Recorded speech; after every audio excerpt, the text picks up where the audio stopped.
Well, what's up, guys? I am back with another YouTube video, and I know that I haven't posted in a while. Reason being is I lost my tripod. So I was able to use actually one of the guys here, Richard, the guy in the white.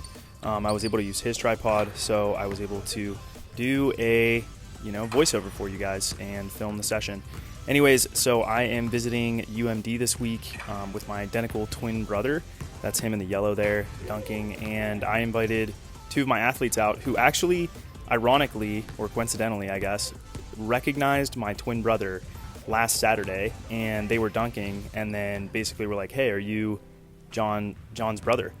And they, like, Jimmy, the guy in the black here, Jimmy Ho, I had told him I had a brother that went to UMD, and so he recognized him, and he just said hi, and then, they started talking. So I was happening to come, literally like a couple days later, and was getting a session in, so I texted them, and they came. And as you can see, Jimmy has absolute crazy bounce. He's 5'9", and he's been working with us for, I think, maybe 4 or 5 months. I don't exactly know how long, but background is in volleyball, but still likes to dunk. First time I met him was in 2021, and his bounce is really, really, really impressive.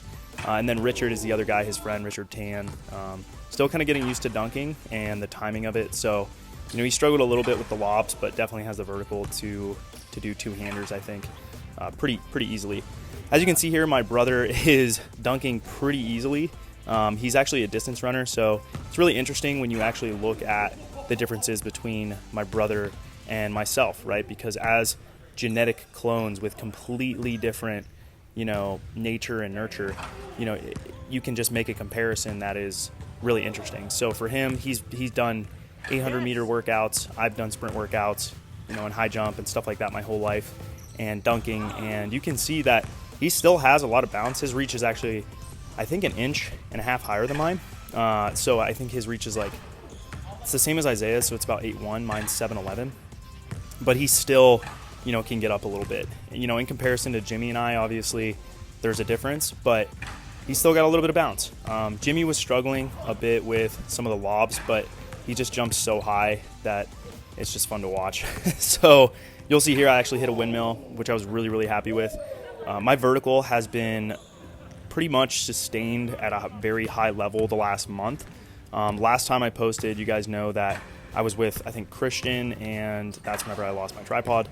And I was training really, really hard. After that, I basically deloaded, and that deload, or more or less a taper, and just really started focusing on just jumping and not really lifting too much. And my vertical climbed up probably 10 inches from the lowest point that it was, because at its lowest, it was maybe, 34. It was bad. I was touching like 10.9. Now I think I'm touching, 11, who knows, maybe on my best jumps, 11.6. There was a session I did at CMU with Ryan Nagel where my head was at the rim. So definitely getting a lot better. As you guys can see, East Bays have come a long way. This is a 9.11 hoop, so it's the most legit hoop that I've ever tried to do an East Bay on. I recently got it on 9.8. And yeah, I was actually, as you guys will see, getting really close on these attempts. Getting the ball above the rim, getting my hand above the rim. Just couldn't quite put it together to get a make, but I think it's going to happen pretty soon. One of the things with this that's very different is the arm action. So it's a running arm action, and practicing off the lob has really, really made me better at this. But you kind of swing your right arm forward as you plant your left foot, and then your other arm comes back, and then you kind of throw them in opposite directions. And what that does is it puts the ball right in your left hand and your right hand behind your right leg, so you can put it through your legs really, really quickly. You'll see here in a second, I think I back rim one, and yeah, there it is right there. That was a huge accolade for me. I've never back rimmed in East Bay on, anything higher than 9.8. So I was really, really, really surprised. I think in the past, maybe 9.10, I've had one that bounced off the front of the rim to the back of the rim. And I was in NXTs, which are super, super high shoes. They make you a lot taller. And that was 2 years ago when my vertical was really, really high. So I've come a really long way, and I think I'm going to make this pretty soon. I, for a while, wasn't sure if I could do it and kind of was ready to give up. But now I believe that I probably can do it. So really excited about that. I'm going to keep riding this out. There was a really good attempt. You can tell I'm running way faster into some of these attempts as I get more comfortable.